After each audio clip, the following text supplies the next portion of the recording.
నమస్తే. కిరణ్ టీవీ భక్తి ప్రేక్షకులకి స్వాగతం. ప్రస్తుతం మనతో పాటు ఉన్నారు ఆస్ట్రో న్యూమరాలజిస్ట్ మరియు సైకాలజిస్ట్ అయిన మాధవి గారు. నమస్తే మ్యామ్. నమస్తే స్వప్న. చాలా రోజులైపోయింది మేడం మిమ్మల్ని అయితే చూసి. Absolutely. అసలు మన కిరణ్ టీవీ భక్తి ప్రేక్షకులు అయితే చాలా మంది మిమ్మల్ని మిస్ అయ్యే ఉంటారు. మీ రెమెడీస్ కానీ, మీ మాట తీరు కానీ, జనాల్ని అట్రాక్ట్ చేసుకునేది అంటే మీ సబ్జెక్ట్ చెప్పే విధానం అది చాలా మంది కనెక్ట్ అయ్యి ఉంటది. ఎలా ఉన్నారు మేడం? బాగున్నాను. నువ్వు బాగున్నావా? బాగున్నాను మేడం. ఎమోషనల్ అవుతున్నారు. లేదు. అదే. సో ఇప్పుడు మేడం మనం ఇప్పుడు ఉగాది అయిపోయింది. సో ఫస్ట్ ఫ్రెష్గా మనం ఈ ఇయర్లో అయితే మనం మొదలు పెట్టబోతున్నాము. ఏప్రిల్ మంత్లో రాశి ఫలితాల గురించి చేద్దాం మేడం. ద్వాదశ రాశుల వారికి ఈ ఏప్రిల్ మంత్లో ఎలా ఉండబోతుంది అంటారు? సో ఒక్కొక్క రాశి గురించి మనం మాట్లాడుకుందాం. తప్పకుండా. ఒకసారి చెప్తారా మేడం? మేష రాశికి ఎలా ఉంటుందంటారు? తప్పకుండా. ముఖ్యంగా అందరికీ కూడా the audience and everybody who's watching Kiran TV and for the Kiran TV management all the very best and wishing you very happy new year. Thank you madam. And ఇక్కడ ఏప్రిల్ రాశి ఫలాలతో కనుక మనం మొదలు పెడితే మనం జనరల్గా చెప్పుకునేటట్టుగా ఈ గ్రహాలు అనేవి ఎవ్రీ మంత్ మనకి మారే గ్రహాలు ఉన్నాయి. తర్వాత 2.5 సంవత్సరాలకి మారే శని భగవానుడు, సంవత్సరం మారే గురు భగవానుడు, సంవత్సరంన్నర వ్యవధిలో అంటే మారే ఈ సంవత్సరంన్నరకి ఇంకొంచెం మారే రాహుకేతువులు ఉన్నారు. సో ముఖ్యంగా మనకి మారే రవి, చంద్ర, కుజ, బుధ, శుక్ర గ్రహాలు ఈ ఈ గ్రహాలు అనేవి ఇవి every month, almost every month until 45 days ఈ గ్యాప్లో మారుతూ ఉంటాయి కదా. అయితే రవి భగవానుడితో కనుక మనం మొదలు పెట్టినట్లయితే ఏప్రిల్ 14వ తారీఖు రవి మేషరాశికి ట్రాన్సిట్ అవ్వడం జరుగుతుంది. ప్రస్తుతానికి మీనరాశిలో ఉన్న రవి భగవానుడు ఏప్రిల్ 14వ తారీఖు మేషరాశి అంటే ఆయనదైన ఎగ్జాల్టేషన్ ఫేజ్లో, ఆయనదైన ఉచ్చ స్థితికి, ఉచ్చ రాశికి ఆయన ప్రయాణం చేయడం జరుగుతుంది. కుజ భగవానుడు ఏప్రిల్ 2వ తారీఖు మీనరాశి సంచారం. ప్రస్తుతానికి ఆయన కుంభంలోనే ఉన్నారు. నిన్ననే నక్షత్రం ట్రాన్సిట్ కూడా అయింది శతభిషం నుంచి ఇప్పుడు పూర్వభద్ర నక్షత్రానికి. బుధ భగవానుడు ఏప్రిల్ 11వ తారీఖు మీనరాశికి. బుధ భగవానుడు కూడా వక్రగతి వదిలేసి ప్రోగ్రెసివ్ మోడ్లోకి వెళ్ళడం జరిగింది. సో అది కూడా వరల్డ్కి ఒక గుడ్ న్యూసే. అంటే ప్రస్తుతానికి వరల్డ్లో జరిగే ఈవెంట్స్ని బట్టి ఇది చాలా పెద్ద రిలీఫ్ అని చెప్పొచ్చు.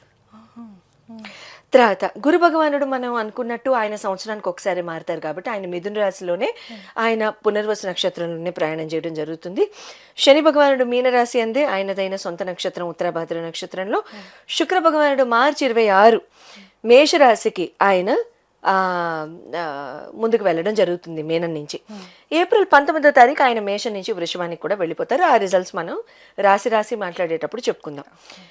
రాహు భగవానుడు కుంభంలోనే, కేతు భగవానుడు సింహంలో, చంద్ర భగవానుడు తెలిసిందే సూపర్ హీరో. 2.5 రోజులకి చకచకా ముందుకు వెళ్ళిపోతూ ఉంటారు. ఏ ఇంట్లో కూడా స్థిరంగా ఉండరు ఆయన. గట్టిగా పట్టేసుకుందాం. రైట్. సో ఈ రాశులందరికీ కూడా ఏ రకంగా ఉంటుంది అనేది మనం ఒకళ్ళొకరికి చెప్పుకుందాం. సో మనం అయితే ఏప్రిల్ మంత్లో ఎవరికి ఎలా ఉంటుంది, ఏ రాశి వారికి అన్నదైతే చెప్తూ వస్తున్నాము. సో మేష రాశి ఆల్రెడీ కంప్లీట్ చేసేసుకున్నాము. ఇప్పుడు వచ్చేసి మనం వృషభ రాశి దగ్గర ఉన్నాం మాధవి గారు. ఈ వృషభ రాశి వారికి ఈ గ్రహాల రీత్యా చూసుకుంటే కనుక ఈ ఏప్రిల్ మంత్ ఎలా ఉండబోతుంది అంటారు? ఒకసారి చెప్తారా? వృషభ రాశి వారికి అన్ని రాశుల వారికి కూడా అంటే జరిగే గ్రహచార్యాన్ని బట్టి, నెల మార్చే గ్రహాన్ని బట్టి మనం ఎట్లా ఏ గ్రహాలు ఎక్కడ మారుతున్నాయని మనం తెలుసుకున్నాం. వృషభ రాశి వారికి మీ రాశి లార్డ్ వచ్చేసి శుక్ర భగవానుడు. అయితే శుక్ర భగవానుడు మేషరాశి సంచారం మార్చి 26 నుంచి మొదలు పెడతారు. మార్చి 26 నుంచి మొదలు పెడుతున్న శుక్ర భగవానుడు మీకు వ్యయస్థానానికి వస్తారు, 12వ స్థానానికి వస్తారు. అయితే ఇక్కడ మనం మాట్లాడుకుంటున్న మెయిన్ డిపార్ట్మెంట్స్ వచ్చేసేసి health and immunity, education and love, then marriage, then career and business. ఈ 4 డిపార్ట్మెంట్స్కి ఎట్లా ఉంటుందో మనం చెప్పేసుకుంటున్నాం. కాబట్టి మీరు కనుక ఈ health and immunity, me individual personality ఎలా ఉంటుందనేది మనం తెలుసుకుందాం. చూడండి, health is always directly proportional to కర్మ అండి. ఎవ్వరూ పైన నుంచి రోగాలు రాసుకుని కిందకి రారు. మన దినచర్య కర్మలు they will decide our destiny every single day. It's like a fresh news paper. హెల్త్కి ఏ కర్మ జోడించాలంటారు? ప్రతిదీ స్వప్న, ప్రతిదీ. ఇప్పుడు నేను నీ వంక చూసి కళ్ళు ఎగరేసాను అనుకోండి, that is being rude. Okay, అది ఆ కర్మ కూడా హెల్త్కి రిలేట్ అయి ఉంటుంది. I'm using my sense organ కదా. ఓకే, నేను అంత చెప్పాల్సిన పని లేదు. అది in terms it becomes one part of అహంకార. ఓకే. అది నీ ఫేషియల్ ఎక్స్ప్రెషన్ అయి ఉండొచ్చు, బట్ అది కంట్రోల్ చేసుకునే ఆపర్చునిటీ ఆ విధి నాకు తెలియాలి. అది నిజంగా ఆశ్చర్యకరం అయితే ఏమన్నా పాము వస్తే మనం కళ్ళు ఎగరేసిన అర్థం ఉంది, అదే. లేకపోతే అక్కర్లేదు. అంతే. అంటే ప్రతిదీ కూడా ఇంటర్లింక్ అయ్యే ఉంటుంది అంటారు. Direct proportional. అంతే. పొద్దున ఒకటి తిట్టండి, సాయంత్రం ఇంకోటి రెడీ అయిపోతాడు మీకు. ఓకే. అంత ఫాస్ట్గా కర్మ స్కూల్ యాక్టివేట్ అవుతుంది. ఓకే. ఇట్స్ కాన్స్టెంట్ అన్నమాట. ఇక్కడ అందనివి శనీశ్వరుడు రాసేస్తూ ఉంటాడు ప్రోగ్రెస్ రిపోర్ట్. ఓహో, అవి వచ్చేసి అయితే ఏలినాటి శని, అర్ధాష్టమి శని, అష్టమి శని, డోసేజ్ ఎక్కువ అవ్వకుండా మధ్య మధ్యలో ఇంట్రడ్యూస్ చేస్తారు. అయితే ఎప్పుడొకప్పుడు అనుభవిస్తారు అంటారు. అంటే ఎప్పుడొకప్పుడు అనుభవించడం కాదు, ఇక్కడే అనుభవించేసేసి ఈ జన్మలోనే అనుభవిస్తారు అంటారు. అండ్ కొన్ని they are like fast forward అవుతాయి. అంటే ఫాస్ట్ ఫార్వర్డ్ అవుతాయి మన మీడియా భాషలో చెప్పుకోవాలనుకుంటే, and they carry forward also. కానీ చూస్తూ ఉంటాం కదా మేడం, కొన్ని అంటే ఏంటంటే జనరల్గా కలియుగంలో వచ్చేసి అంటే తప్పులు చేసే వాళ్ళే బాగా బతుకుతున్నారు అన్న టైప్ ఎక్కువ మనకు కనిపిస్తూ ఉంది కదా, అది నిజం కాదంటారా? అంటే అది తప్పులు చేస్తున్నారు అనేది కాదు. అంటే ఇప్పుడు ఎట్లా అంటే I have a different probably perspective. అంటే పక్కన వాళ్ళని తొక్కేసి పైకి వచ్చే వాళ్ళే బాగా సంపాదిస్తున్నారు అన్న టైప్ ఉంది కదా. అంటే అప్పటిదాకా వాళ్ళ కర్మ మంచిదై ఉండొచ్చు స్వప్న. నిన్నటి దాకా మన కర్మ మంచిది అనుకోండి, ఇవాళ నుంచే మనం చెడు కర్మ స్టార్ట్ చేసాం. మనకి నిన్నటి దాకా చెడు అంటే ఏంటో తెలియదు. సడన్ గా తప్పు. చిన్నపిల్లలు ఎప్పుడైనా గబుక్కున అబద్ధం చెప్తే వాళ్ళకి సరదాగా ఉంటుంది, మమ్మీ పట్టుకోపోతే. అవును. రెండో రోజు ట్రై చేస్తారు మళ్ళీ చెప్దామని, మళ్ళీ మన మొహం చూస్తూ ఉంటారు వాళ్ళు, మనం పట్టుకున్నామా లేదా అని. అది మనకి టెస్ట్. ఎంతవరకు చేస్తారు? మనం పట్టుకునేంత వరకు చేస్తారు. మనం ఒక్కసారి కరెక్ట్ చేయడం మొదలు పెట్టిన తర్వాత అప్పుడు తెలిసి వస్తుంది వాళ్ళకి అది తప్పు అని. అలాంటి వాళ్ళు ఈ జన్మలోనే అనుభవిస్తారా ఎప్పటికైనా? ఓకే. అది అప్పటికప్పుడే అయిపోతుంది. ఇప్పటిదాకా వాళ్ళు చేసుకున్న మంచి కర్మ ఏదైతే ఉందో that will keep saving them until then. ఒక్కసారి అది క్లోజింగ్ బ్యాలెన్స్, ఓపెనింగ్ బ్యాలెన్స్ అంటాను నేను. క్లోజింగ్ బ్యాలెన్స్ ఆఫ్ ప్రీవియస్ జన్మ అకౌంట్ స్టేట్మెంట్లో, and opening balance. Without opening balance are you going. మనం ఒక ఓపెనింగ్ బ్యాలెన్స్తో పుడతాం, ఆ ఓపెనింగ్ బ్యాలెన్స్ నుంచి మనం స్టార్ట్ అయిపోతుంది. కొంతమంది పిల్లల్ని చూస్తాం, పుట్టంగానే రకరకాల పాపం ఫిజికల్ ఎయిల్మెంట్స్తో వస్తూ ఉంటారు. అంటే ఇంకా కర్మ అంత స్ట్రాంగ్గా ఉంది, ఇంకా అక్కడి నుంచే స్టార్ట్ అయిపోతుంది. లేదు, ఈవెంచువలీ కర్మ. ఓకే. ఓకే మ్యామ్, మనం అయితే డైవర్ట్ అయిపోయాము వృషభ రాశి నుండి. సో ఈ వృషభ రాశి వారికి మీరు హెల్త్ పరంగా చెప్తూ వస్తున్నారు. హెల్త్ అండ్ ఇమ్యూనిటీ కనుక చూసుకున్నట్టయితే శుక్ర భగవానుడు 12వ స్థానంలో ఉన్నారు కాబట్టి ఇక్కడ మీకు వ్యయస్థానంలో ఉన్న శుక్రుడు మీకు ఇక్కడ ఏమవుతుంది అంటే అంటే అనవసరమైన భయాలు కానివ్వండి, అనవసరమైన వ్యాధి రిలేటెడ్ డౌట్స్ కానివ్వండి, ఫియర్స్ కానివ్వండి, హిడెన్ ఫియర్స్ కానివ్వండి, ఇలాంటివి ఇవ్వడం జరుగుతుంది. శని దగ్గర నుంచి, శనితో ఇప్పటిదాకా మీరు ఒక రకంగా చూసుంటారు. శని దగ్గర నుంచి ఇప్పుడు మేషానికి వస్తున్న శుక్ర భగవానుడు అక్కడ మీకు ఎట్లా ఉంటుంది అని అంటే ఒక రకంగా అంటే అత్యధికంగా తినేయడం కానివ్వండి, లేకపోతే ఓవర్ స్పైసీ ఫుడ్ ఎక్కువగా కన్జ్యూమ్ చేయడం కానివ్వండి, వాటి వలన డైజెస్టివ్ ఇష్యూస్ రావడం కానివ్వండి, లేకపోతే అనవసరమైన మెడికల్ ఎక్స్పెండిచర్ చేయించడం కానివ్వండి, ఇలాంటివి ఉంటూ ఉంటాయి. స్కాన్స్కి వెళ్ళడం కానివ్వండి, మెడికల్ ఎక్స్పెండిచర్ ఎక్కువ అవడం కానివ్వండి, అనవసరమైన భయాలతో ఎక్కువ ఉంటూ ఉంటాయి. UTIs, urinary tract infection, fevers, high fevers ఇలాంటివి ఎక్కువ అవుతూ ఉంటాయి. తర్వాత అది తప్ప ఇంకా వేరే హెల్త్ ఆస్పెక్ట్లో అయితే భయపడాల్సిన పనేం లేదు.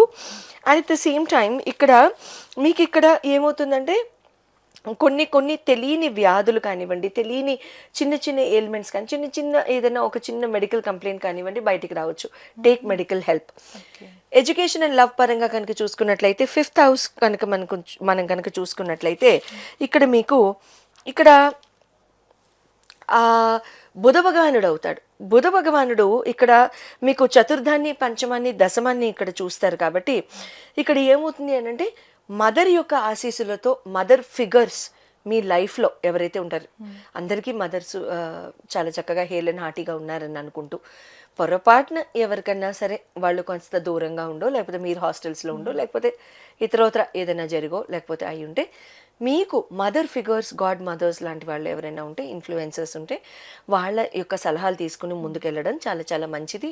Education, skill upgradation, okay. మీ లవ్ ఆస్పెక్ట్ కూడా మీ మదర్కి తెలియచేయండి. It will be successful. Mother యొక్క ఆశీస్సులు బ్లెస్సింగ్స్ ఇక్కడ దొరుకుతాయి. But at the same time watch out. Mother యొక్క భయం కూడా మీకు ఇంట్రడ్యూస్ చేస్తుంది. మదర్ భయం చేయడం కానివ్వండి, అనవసరమైన ఆలోచనలు పెట్టడం కానివ్వండి, ఇలాంటివి చేసుకోవడానికి అవకాశం ఉంటుంది. లేదా మొట్టమొదట్లో మీకు యాక్సెప్ట్ చేయలేకపోవచ్చు. ఇక్కడ చెప్పి వదలండి, తర్వాత చూద్దాం, అక్కడ ఒప్పుకుంటారు. తర్వాత ఎడ్యుకేషన్ పరంగా కూడా చూసుకున్నట్లయితే చాలా చాలా బాగుంటుంది. 11th ఏప్రిల్ తర్వాత ఇంకొంచెం బాగుండడానికి అవకాశం ఉంటుంది. స్కిల్ కానివ్వండి, అప్గ్రేడేషన్ కానివ్వండి, సర్టిఫికేషన్స్ కానివ్వండి, దేనికైనా వెళ్తుంటే పోస్ట్ 11th ఏప్రిల్ మీరు ఎన్రోల్ అయ్యి సర్టిఫికేషన్స్ చేయడం మొదలు పెట్టండి. మ్యారేజ్ పరంగా కనుక చూసుకున్నట్లయితే 7వ స్థానం మీకు కుజ భగవానుడు అవుతాడు కాబట్టి కుజ భగవానుడు మీనంలోనే ఉన్నారు, లాభస్థానంలోనే ఉన్నారు. అది కూడా కానీ శనితో కలిసి ఉన్నారు. కన్ఫ్రంటేషన్, అండర్లైన్, చేసిన తప్పులకి ఇక్కడ సమాధానం చెప్పవలసిన అవసరం. అంతర్గత బాహిర్గత శత్రువుల యొక్క బయటపడ్డాం. తర్వాత పట్టుబడడాలు, కన్ఫ్రంటేషన్, అబద్ధాలు ఆడితే దొరికిపోవడాలు, యుద్ధాలు. యుద్ధం అంటే కత్తులు పట్టుకుని కాదు, మాట యుద్ధాలు, గొడవలు, ఫ్యామిలీ ఇంటర్ ఫ్యామిలీ ఇష్యూస్ జరుగుతాయి. కాబట్టి ఎట్టి పరిస్థితుల్లో అటువంటి తప్పులు మనం ఏమన్నా చేసాము అని మనం అనుకుంటే ముందుగానే చెప్పేయడం మనకి మంచిది అనుకుంటే మనం అందరం చెప్పేసేసి మనం అందరం సారీ అనే ఫ్యాన్సీ వర్డ్ ఒకటి ఉంది కాబట్టి దాన్ని కూడా వాడి అందరం చక్కగా కలిసిపోవాలని నేను మనస్ఫూర్తిగా కోరుకుంటున్నాను. తర్వాత ఇక్కడ అగైన్ ఇట్ డిపెండ్స్ అండి, మీ జన్మ జాతకంలో మీకు ఎలా ఉంది, ప్రస్తుతానికి దశలు ఏం జరుగుతున్నాయి అనేది కూడా వెరీ ఇంపార్టెంట్. మీకు ఇక్కడ కెరీర్ అండ్ బిజినెస్ పరంగా కనుక చూసుకున్నట్లయితే నవమ దశమ స్థానాల్లో మకర కుంభ స్థానాలు అవుతాయి. మీకు రెండింటికి శని భగవానుడు మీకు లాభస్థానంలోనే ఉన్నారు కానీ కుజుడు వెళ్ళి అక్కడ చేరుతున్నారు. కెరియర్, బిజినెస్, వృత్తి, వ్యాపారాలు ఏదైనా సరే, ఎంప్లాయ్మెంట్ ఏది చేస్తున్నా సరే ఎందులోనూ తలదూర్చకండి, ఎందులోనూ మారడానికి ట్రై చేయకండి. ఉద్యోగాలు మానద్దు, బాస్ మీద కోపాలు వస్తాయి, తాపాలు వస్తాయి. అతను సెలవు ఇవ్వలేదని మనం రాజీనామాలు చేసేస్తాం, పక్కన వాడికి ప్రమోషన్ ఇచ్చాడని మనం పక్కన సెలవు పెట్టేసి కూర్చుంటాం ఇంట్లో. ఈ టైం కాదు ఇది. బాస్ దే పై చెయ్యి. Mars and Shani together, remember 45 days not our time. వృషభ రాశి not at all your time. డెఫినెట్గా కామ్గా ఉండే టైం ఇది. చేసుకుంటూ వెళ్ళిపోండి. ఏది ఉన్నా సరే అండ్ ఎక్స్ప్లెనేషన్ అడిగితే ఇవ్వండి. అది వాళ్ళకి తెలుసు, నేను ఇదివరకు ఇచ్చాను అనకండి. ఇదివరకు ఇచ్చింది ఈ రోజు వర్కౌట్ అవ్వదు, మళ్ళీ అడిగితే మళ్ళీ చెప్పండి. 10 సార్లు అదే పని చేయమంటే 11వ చేసి చూపించేసేయండి. 45 days not our time, sincerely. No extra funding, no starting new business, no opportunity finding, no signing contracts, no guarantorship, no loans ఇవ్వడం తీసుకోవడం రెండు వద్దు. ఏం చేయమంటావు తల్లి? చేసుకుంటూ వెళ్ళిపోండి. చేస్తుంది ఇది మన టైం కాదు అనుకుని దేంట్లో ఇంటర్ఫీర్ అవ్వకుండా కామ్ గా చేసుకుంటూ వెళ్ళిపోవాలి. అవును, కుజ భగవానుడు ముందుకు వచ్చిన తర్వాత అప్పుడు మీరు ఆనందంగా చేసుకోవచ్చు, ఇబ్బంది లేదు. మేషంలోకి వచ్చిన తర్వాత ఇంకా కాస్త పర్వాలేదు, ఎందుకంటే శనితో కలిసి ఉన్నా సరే లాభస్థానంలో అక్కడ కూడా అంత పెద్ద మీరు అంత అవుట్రేజెస్ గా ఎక్స్ట్రావగాన్సా మోడల్లో మీరు వెళ్ళిపోయి అక్కడ ఆపర్చునిటీస్ తీసుకునే టైం అయితే కాదు. మీరు కనుక మీ జన్మ జాతకంలో మీకు ఏమైనా క్వశ్చన్స్ ఉంటే, జరిగే గోచారంలో మీకు ఏమైనా క్వశ్చన్స్ ఉన్నట్లయితే స్క్రీన్ మీద డిస్ప్లే చేయబడ్డ నంబర్స్కి మీరు కాల్ చేసి అపాయింట్మెంట్ తీసుకోవచ్చు. తప్పకుండా. శుభం భూయాత్.